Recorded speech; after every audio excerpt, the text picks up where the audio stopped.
Sekarang mari kita masuk dalam rahasia memilih domain. Domain dalam dunia offline dinamakan sebagai alamat. Jadi dalam bisnis offline, alamat atau lokasi sangat penting.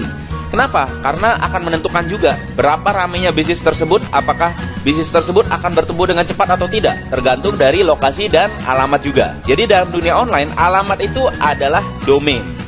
Nah, bagaimana rahasianya? Mari kita sama-sama melihat ya. Yang pertama adalah kalau kita mau eksis di dunia online, domain jangan rumit, jangan susah diingat. Domain harus gampang diingat ya. Jadi yang pertama adalah domain harus gampang diingat.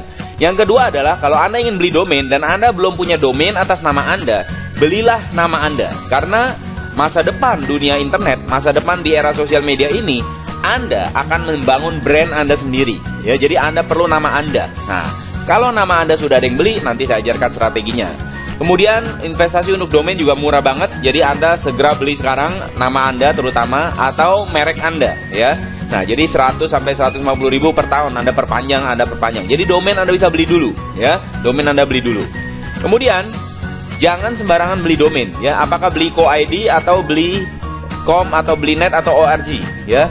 Nah, menurut saya kalau kita ingin membangun bisnis, brand kita ingin eksis di dunia internasional, kita lebih fokus kepada domain.com atau .net atau .org. Jika domain yang kita inginkan sudah tidak bisa dibeli, jangan tambahkan tanda minus di tengahnya. Jadi misalnya Budi Santoso, jadi Budi minus Santoso, jangan ya. Jadi pilih domain yang tidak perlu tanda minus di tengahnya, tidak perlu spasi di tengahnya.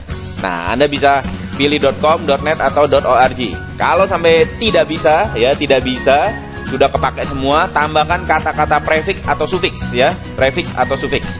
Nah, ini contohnya. Ya, Anda bisa cek nama domain, apakah nama domain Anda sudah diambil atau belum atau masih tersedia. Anda bisa cek di name.com. Anda tinggal tuliskan nama domain Anda, lalu akan muncul sudah terpakai atau domain apa yang masih tersedia. Nah, sebagai contoh misalnya, kalau franchise terbaru sudah terpakai, Anda bisa tambahkan angka 1 di depan franchise terbaru. Ini namanya penambahan prefix. Atau Anda bisa tambahkan best franchise store ya, best franchise store. Jika franchise store sudah terpakai, Anda tambahkan kata best. Atau tambahkan kata my ya. Jadi my Gaptekers Millionaire misalnya. Nah, kalau misalnya Anda tidak mau tambahkan di depan, Anda bisa tambahkan di belakang. Misalnya franchise terbaruku atau Gaptekers Millionaire Top. Nah, jadi Anda bisa tambah kata di depan atau tambah kata di belakang ya. Katanya singkat aja. Jangan tambahkan minus di antara tersebut. Ya, jadi yang terbaik adalah nama domain harus mudah diingat ya. Nah, jadi itu saja, mudah sekali. Namun jika Anda tepat memilih domain, maka jangka panjangnya Anda akan diuntungkan. Ya, itu saja. Sampai jumpa di video teknis berikutnya.